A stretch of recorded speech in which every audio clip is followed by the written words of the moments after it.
নমস্কার সবাইকে, কবিতার রান্নাঘরে। আজকে আমি আপনাদের করে দেখাচ্ছি গোকুল পিঠের রেসিপি।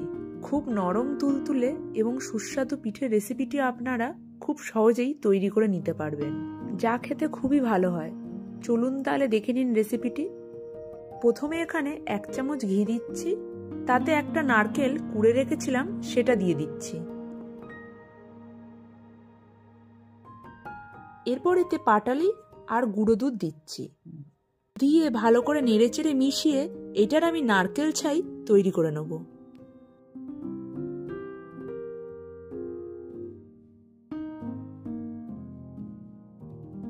নারকেল ছাইটা হয়ে গেছে দেখুন।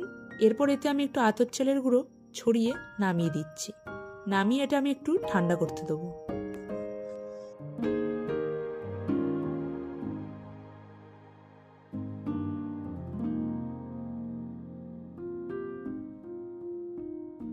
এরপর এখানে 150 গ্রাম বিউলির ডাল আমি আগের থেকেই ভালো করে ধুয়ে তাতে সামান্য মৌরি দিয়ে 4 থেকে 5 ঘন্টা পর্যন্ত ভিজিয়ে রেখেছিলাম।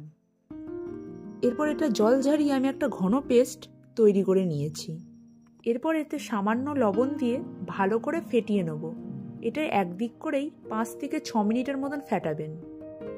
তারপর ফেটানোটা ঠিকঠাক হয়েছে কিনা সেটা বোঝার জন্য একটা বাটির মধ্যে ডালের একটুখানি বড়ি দিয়ে দেখবেন। বড়িটা যদি ভেসে ওঠে তাহলে ভাববেন ফেটানোটা একদম ঠিকঠাক হয়েছে। নারকেল ছাইটা ঠান্ডা হয়ে গেছে। এরপর আমি নারকেল ছাই নিয়ে গোল করে একটু চ্যাপ্টা করে নেব।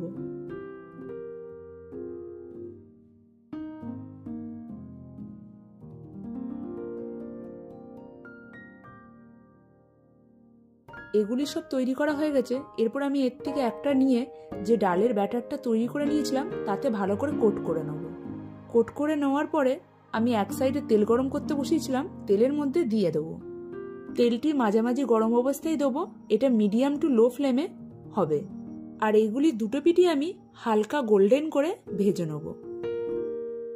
এগুলি সব ভাজা হয়ে গেছে। এরপর আমি তুলে নিচ্ছি। দেখুন কালারটা ঠিক এইরকমই কালারটা হবে, তখনই আপনারা তুলে নেবেন, বেশি পুড়িয়ে ফেলবেন না।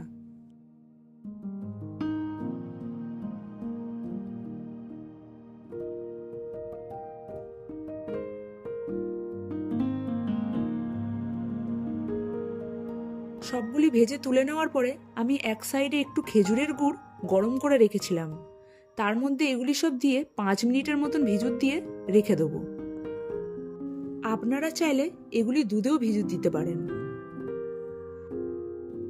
এরপর আমি আপনাদের তুলে দেখাচ্ছি, দেখুন কি সুন্দর হয়েছে। মুখে দিলে একদমই মিলিয়ে যাবে। আপনারা এইরকম ভাবে গোকুল পিঠের রেসিপি বাড়ির সবাইকে অবশ্যই করে খাওয়াবেন।